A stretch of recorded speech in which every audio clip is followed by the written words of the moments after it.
Hello students and welcome back to the session of class 9th biology and आज हम लोग continue करेंगे with cell organelle and the today's topic is endoplasmic reticulum. So again it's one of the most important topic from the class 9th point of view. ये एक important organelle है क्योंकि ये protein synthesis में भी involve है, transport of materials में भी इन्वॉल्व है, स्टोरेज में भी इन्वॉल्व है. तो फंक्शंस तो बहुत इंपॉर्टेंट है, but before function we have to understand the structure of endoplasmic reticulum. So start करते हैं session with the discovery. So this organelle was discovered by K.R. Potter. Okay, so K.R. Potter is credited with the discovery of endoplasmic reticulum. But क्या आप लोग जानते हैं कि इसको endoplasmic reticulum क्यों बोला जाता है? एंडोप्लाज्म का मतलब क्या है? प्लाज्म मैं ऑलरेडी बता चुका हूं. Plasm means fluid matrix and it is towards the inner side of fluid. इसका मतलब ये हुआ कि सेल में अगर फ्लूइड मैट्रिक्स को हम लोग ऑब्जर्व करें तो टू डिस्टिंक्शंस बनेंगे, टू पोजीशंस बनेंगी. इसमें एक जो आउटर की तरफ आ रहा है, जो portion towards the outer side जा रहा है, this is known as exoplasm. यानी जो पोर्शन बाहर की तरफ जा रहा है फ्लूइड का वो एक्सोप्लाज्म, और जो टुवर्ड्स द न्यूक्लियस जा रहा है, ये जो फ्लूइड जो टुवर्ड्स द न्यूक्लियस जा रहा है, this is known as endoplasm. और ये पूरा जो नेटवर्क है एंडोप्लाज्मिक रेटिकुलम का, इसमें एंडोप्लाज्म का मतलब तो समझ में आ गया कि it is located towards the inner fluid content of cytoplasm towards the nuclear membrane.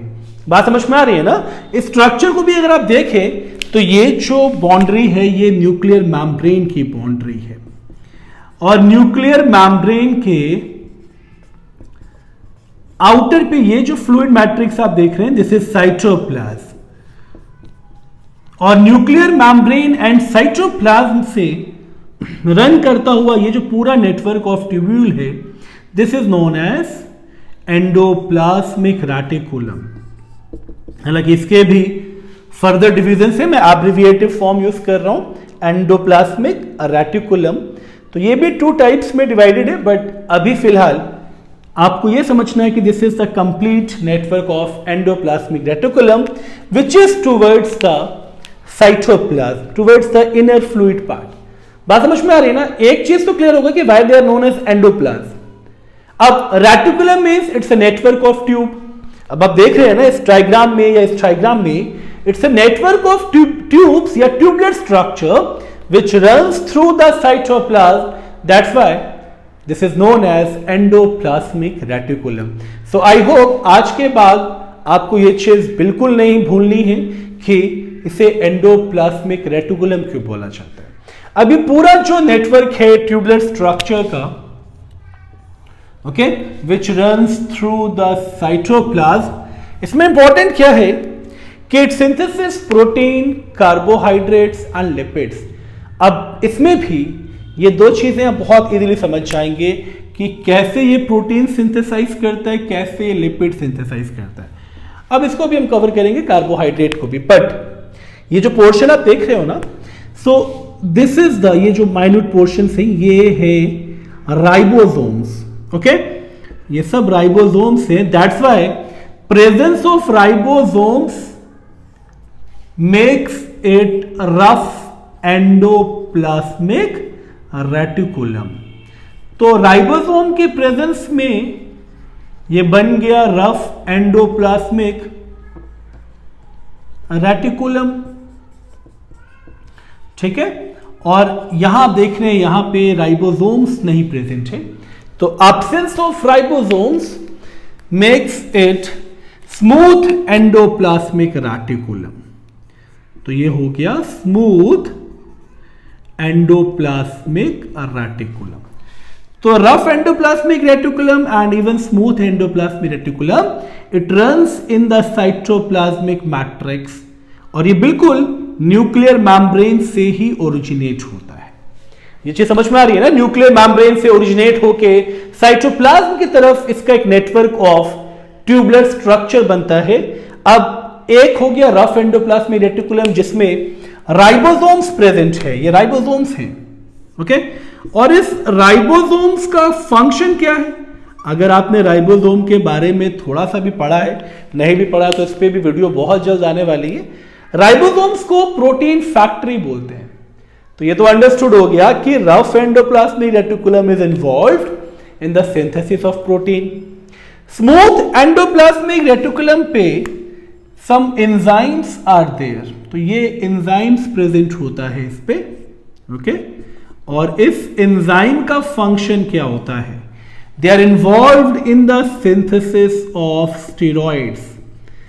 Steroids को प्रिंसिपल कोलेस्ट्रॉल बोला जाता है, और आपके जो सेक्स हार्मोन होते हैं टेस्टोस्टेरॉन, वो इसी पे बेस्ड है। बात समझ में आ रही है ना? तो ये भी अंडरस्टूड है कि स्टेरॉइड का फॉर्मेशन ये टेस्टिस में करेगा for the synthesis of hormone testosterone. बात समझ में आ रही है ना? तो टेस्टोस्टेरॉन की फॉर्मेशन के लिए जो स्टेरॉइड्स चाहिए, इट्स अ प्रिंसिपल कोलेस्ट्रॉल, और कोलेस्ट्रॉल का मतलब फैट। बात समझ में आ रही है ना? तो ये चीज तो क्लियर हो गई कि स्मूथ वाला जो है वो फैट बनाएगा और रफ वाला प्रोटीन बनाएगा। और कुछ पार्ट रफ एंडोप्लाज्मिक रेटिकुलम का कार्बोहाइड्रेट की सिंथेसिस करता है। उसका रीजन क्या है? देखिए, रफ एंडोप्लाज्मिक रेटिकुलम या स्मूथ एंडोप्लाज्मिक रेटिकुलम के पास मेम्ब्रेन्स प्रेजेंट है। ये मेम्ब्रेन्स दिख रहे हैं ना, इसीलिए इसको मेम्ब्रेन बाउंड ऑर्गेनेले बोला जाता है। तो ये मेम्ब्रेन्स है, ओके। और इसकी मेम्ब्रेन से कार्बोहाइड्रेट का भी सिंथेसिस होता है। आई होप ये डायग्राम के थ्रू आपको बहुत सी चीजें समझ में आ गई होंगी। अब इसके सिंथेसिस के बाद ये जो पूरा नेटवर्क है ट्यूबुलर स्ट्रक्चर का, तो ये एम्प्टी नहीं होता। Means rough endoplasmic reticulum protein synthesis तो करता है, ये उसी प्रोटीन की स्टोरेज भी करता है अपने ट्यूबुलर स्ट्रक्चर में। Similarly smooth endoplasmic reticulum steroid की सिंथेसिस तो करता है, बट उस स्टेरॉइड को भी ये अपने ट्यूबुलर स्ट्रक्चर में स्टोर करता है। तो जितना इंपॉर्टेंट ये सिंथेसिस के लिए है, प्रोडक्शन के लिए है, उतना ही इंपॉर्टेंट ये स्टोरेज के लिए भी है। अब स्टोरेज क्यों कर रहे हैं ये भी अंडरस्टूड है। आप फूड स्टोर क्यों करते हो?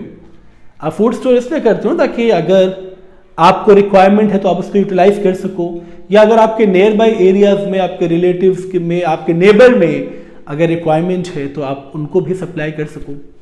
सेम फंक्शन एंडोप्लाज्मिक रेटिकुलम करता है। तो एंडोप्लाज्मिक रेटिकुलम जितना इंपॉर्टेंट प्रोडक्शन में है ऑफ प्रोटीन, कार्बोहाइड्रेट्स, लिपिड्स, उतना ही इंपॉर्टेंट इसकी स्टोरेज के लिए भी है, इसकी ट्रांसपोर्टेशन के लिए भी है। इसलिए ये पॉइंट बहुत इंपॉर्टेंट हो जाता है कि it is involved in its storage and transport. ये स्टोरेज भी करता है उन्हीं मिनरल्स का एंड ट्रांसपोर्टेशन भी करता है। अब ट्रांसपोर्टेशन के लिए भी देखिए एक चीज बहुत अच्छे से आपको समझना है, हर एक कंपोनेंट का कुछ स्पेसिफिक लोकेशंस पे रिक्वायरमेंट्स आता है। बात समझ में आ रही है आपको? अगर आप क्रोमोसोम्स की फॉर्मेशन करेंगे तो क्रोमोसोम्स का फॉर्मेशन क्रोमैटिन पे बेस्ड है। क्रोमैटिन क्या है? प्रोटीन। तो ये अंडरस्टूड है प्रोटीन की रिक्वायरमेंट न्यूक्लियस के अंदर ज्यादा है। सिमिलरली कार्बोहाइड्रेट इसका रिक्वायरमेंट, फैट का रिक्वायरमेंट सेल मेम्ब्रेन की फॉर्मेशन के लिए ज्यादा है। आप लोगों ने पढ़ा है ना प्रीवियस सेशन में सेल मेम्ब्रेन, अगर नहीं भी पढ़ा है तो लिंक डिस्क्रिप्शन बॉक्स में अवेलेबल है। तो इसका मतलब हर एक मॉलिक्यूल किसी न किसी डेस्टिनेशन पे ज्यादा इंपॉर्टेंट रोल प्ले करता है, स्पेसिफिक हो जाता है। तो एंडोप्लाज्मिक रेटिकुलम का मेजर फंक्शन क्या है? ये ट्रांसपोर्ट करता है दीज मॉलिक्यूल्स को टुवर्ड्स द स्पेसिफिक डेस्टिनेशंस, यानी जहां इसकी रिक्वायरमेंट है वो रिक्वायरमेंट्स एंडोप्लाज्मिक रेटिकुलम ही फुलफिल करता है। तो सोचिए कितना इंपॉर्टेंट है ये प्रोडक्शन भी कर रहा है मिनरल्स का, ये स्टोरेज भी कर रहा है, ये ट्रांसपोर्टेशन भी कर रहा है to the various destination within the cell and outside the cell, क्योंकि सेल के बाहर एक्स्ट्रा सेलुलर फ्लूइड मैट्रिक्स होता है। तो इनर रिस्पॉन्सिबिलिटी तो है ही इस पे, आउटर रिस्पॉन्सिबिलिटी भी एंडोप्लाज्मिक रेटिकुलम पे ही बेस्ड है। तो हुआ ना ये इंपॉर्टेंट। अब ये चीज तो मैं बता ही चुका हूं कि transport the molecule to specific destinations. अब इसके टाइप्स की बात करते हैं। तो ये डायग्राम सफिशिएंट है ये समझाने के लिए कि that there are two types, rough and smooth endoplasmic reticulum. अब why they are known as rough endoplasmic reticulum, it is understood because of the presence of ribosome. तो राइबोसोम प्रेजेंट है तो ये सरफेस को रफ करेगा, ribosome absent है तो ये अंडरस्टूड है सरफेस स्मूथ रहेगा। बात समझ में आ रही है ना। एंड राइबोसोम का फॉर्मेशन कैसे होता है पता है आपको? जब आरएनए, आपका जेनेटिक मटेरियल है डीएनए एंड आरएनए, जब आरएनए का ब्रेकडाउन होता है तो माइन्यूट पार्टिकल्स बनते हैं राइबोसोम्स। इसलिए मैंने मेंशन किया है that they are associated with minute particles of RNA called ribosomes. बात समझ में आ रही है ना। In presence of ribosomes gives rough appearance. यहां पे राइबोसोम्स है नहीं, डिवॉइड ऑफ राइबोसोम्स, तो ये अंडरस्टूड है अगर राइबोसोम नहीं है तो एब्सेंस गिव्स स्मूथ अपीयरेंस।